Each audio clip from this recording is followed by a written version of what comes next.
नमस्कार, आप देख रहे हैं न्यूज एक्सप्रेस और मेरा नाम है ऋतिक ठाकुर। दोस्तों, बंगाल में सत्ता बदलने के बाद तमाम जो आरोप पहले विपक्ष लगाया करता था, विपक्ष की भूमिका में भारतीय जनता पार्टी बैठी थी और जो वो तमाम आरोप टीएमसी के ऊपर गढ़े जाते थे, अब मुख्यमंत्री शिवेंदु ने जब से शपथ लिया उसके बाद वो सभी फाइलें अब खुलनी शुरू हो गई है। बंगाल में ताजा गिरफ्तारी की अगर बात करें तो टीएमसी के बड़े चेहरे सुजीत बोस, जो कि पूर्व मंत्री भी हैं, इनकी गिरफ्तारी हुई है। ईडी ने इनके साथ 10 घंटे तक लगातार बातचीत की। तमाम बातचीत के बाद इनकी गिरफ्तारी की गई है। रिक्रूटमेंट स्कैम हो, कटमनी की बात हो, तमाम बड़े आरोप इनके ऊपर लगे थे और इन्हीं सब की वजह से अब इनकी गिरफ्तारी हुई है। अब ऐसे में सवाल यह है कि क्या शुवेंदु सरकार की कल पहली कैबिनेट, उसके बाद तमाम रणनीतियां बन रही और ये गिरफ्तारी एक कानूनी कार्रवाई है या फिर अब एक पावर शिफ्ट साफ तौर पर देखने को मिल रहा है। इस पर ज्यादा जानकारी के लिए हमारे साथ हमारे वरिष्ठ सहयोगी अमीन अहमद हैं। इस पर चर्चा करेंगे हम। सबसे पहले तो आपसे जानना चाहेंगे अमीन जी कि क्या समझ पा रहे हैं इस बार अब सुजीत बोस की जो ये पहली गिरफ्तारी हुई है, ये भारतीय जनता पार्टी की तरफ से, क्योंकि बार बार बोला जाता था रिक्रूटमेंट स्कैम हुआ है। दमदम म्यूनिसिपल की बात करें तो वहां भी कहा जाता था कि 150 नौकरियां लगभग फ्लैट और पैसों के बल पर दी गई थी। इसको क्या कुछ समझ पा रहे हैं, इस गिरफ्तारी के क्या मायने देख पा रहे हैं? बिल्कुल, ये एक तरह से देखा जाए तो बीजेपी का एक पैटर्न चलता है। और वो चुनाव से पहले जो शुरू होता है, फिर ईडी जो है और सीबीआई जो है उस चीज को आगे बढ़ाती है।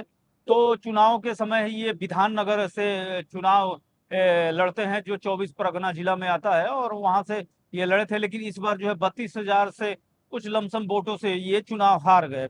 ये पहले जो है विधाननगर जो है क्या कहते हैं कि सीपीएम का गढ़ हुआ करता था। ये पहले सीपीएम में थे, किसी तरह टीएमसी ने इनको निकाला, और उस उसके बाद से जो है वहां पे जो है टीएमसी ने 24 परगना में जो है अपनी पूरी ताकत जो है झोंकी।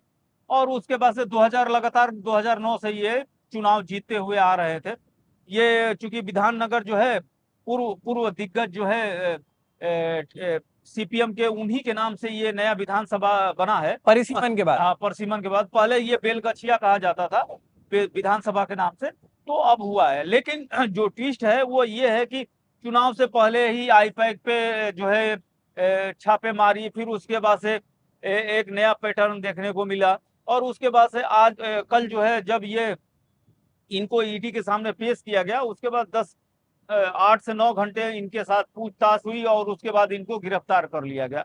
दूसरी बड़ी बात यह है कि एक बड़े नेता के टीएमसी के गिरफ्तार होने, दूसरी बात तीसरी बात कि वो हार जाने, और फिर उसके बाद से जो है टीएमसी नेताओं में एक तरह से सांसदों। कहीं ना कहीं देखिए सवाल अमीन जी ये है, क्योंकि जिस तरीके से गिरफ्तारी हुई है, बीजेपी बार बार कहती है, आने से पहले भी बार बार कह रही थी कि हम सिस्टम को क्लीन करने का काम करेंगे। एक तरीके से जो कहा जाता है कि वॉशिंग मशीन आएंगे और बंगाल में चला देगी बीजेपी, तो क्या माने कि अब उसकी जो सिस्टम की धुलाई होनी थी, जो सफाई होनी थी, उसकी शुरुआत ही सुजीत बोस से हुई है? हाँ, एक तरह से ये भी देखा जाए, क्योंकि आप ही मीडिया में है, दर्शक भी ये बात को जानते हैं कि जो बीजेपी में चला जाता है वो उसके सारे जो है गुनाह माफ हो जाते हैं, और वो जो है ईडी सीबीआई के साथ साथ जो है कोर्ट से भी बरी हो जाता है। इसके साक्षात उदाहरण है अजीत पवार, जिनको लेके बीजेपी ने क्या किया। उसके बाद हेमंता बिश्व शर्मा, जिनको लेके अमित शाह ने प्रेस कॉन्फ्रेंस की थी। तो ये वैसे ही मुकुल राय, जो क्या कहते हैं कि चिट फंड घोटाले के मास्टरमाइंड माने जाते थे, फिर वो बीजेपी में मिल गए। हालांकि वो अब इस दुनिया में नहीं रहे। तो इस तरह से ये तमाम घटनाएं हैं जिनको देख के ये कहा जा सकता। अभी हाल ही में हम लोगों ने 2-3 दिन पहले न्यूज एक्सप्रेस के दर्शकों को ये खबर बताई थी कि जो है राघव चड्ढा और उनके साथ जो बीजेपी के सांसद बीजेपी में शामिल हुए हैं। बीजेपी में शामिल हुए हैं आपके सांसद, इन पर भी जो है बहुत बड़े घोटाले का आरोप था, और इन पर काफी दिनों से दबाव बनाया जा रहा था। और अंततः जो है आ गए लवली लवली मित्तल, जो खुद लवली यूनिवर्सिटी के वो चेयरपर्सन है, उनके ऊपर भी इस तरह के आरोप लगे। तो ठीक है अमीन जी, ये जरूरी है समझना, क्योंकि जिस तरीके से एक एंटी करप्शन वाली बात बीजेपी बार बार कर रही थी, बीजेपी साफ कहती थी कि भारतीय जनता पार्टी अगर बंगाल में आएगी तो पूरी तरीके से कट मनी पर सबसे ज्यादा जो सवाल उठते थे टीएमसी को लेकर, वो कट मनी को लेकर उठते थे, रिक्रूटमेंट स्कैम को लेकर के उठते थे, और अगर बात करें भ्रष्टाचार को लेकर, तमाम अलग अलग बातें थी। लेकिन अब ऐसे में जो ये गिरफ्तारी हो रही है, क्या ये माना जाए अपनी एक एंटी करप्शन वाली पार्टी, जो बीजेपी वो छवि बनाने की कोशिश करती है, वो अब कहीं ना कहीं इससे मजबूत होगी? क्योंकि हम देख रहे हैं लगातार जब से शुवेंदु अधिकारी ने शपथ ली और वो उस मुख्यमंत्री की कुर्सी पर बैठे, तब से वो तमाम ऐसे निर्णय ले रहे हैं वो कैबिनेट में भी जाकर के उन्होंने तमाम वो योजनाएं जो लंबे समय से केंद्र की योजना यहाँ पर आई नहीं थी उसको उन्होंने लागू कर दिया है। बीएनएस जो कि भारतीय न्याय संहिता हर जगह लागू थी, बंगाल में लागू नहीं हुई थी, यहाँ पर आईपीसी पर धाराएं चल रही थी, उसको उन्होंने लागू किया। तो अब ये गिरफ्तारी और इसके बाद से जो तमाम बातें हो रही हैं, क्या माने ये अब पूरी तरीके से एंटी करप्शन वाली मूड में बीजेपी है बंगाल में? नहीं नहीं, वो तो सही बात है, लेकिन अब ये लग रहा है कि जिस तरह से आपने भी देखा होगा कि दिल्ली में चुनाव हारने के बाद आम आदमी पार्टी को कैसे जो है बीजेपी ने क्रश किया और लगभग अस्थिर कर दिया। मुझे लगता है कि यही पैटर्न जो है बंगाल में टीएमसी को लेके जो है आगे देखने को मिलेगा। जो काफी सूत्रों से सोशल मीडिया पे इस तरह की बातें चलती रहती है कि कई सांसद जो है कतार में हैं, बीजेपी के कई नेताओं से बातचीत चल रही है, तो ये सारी चीजें चल रही है।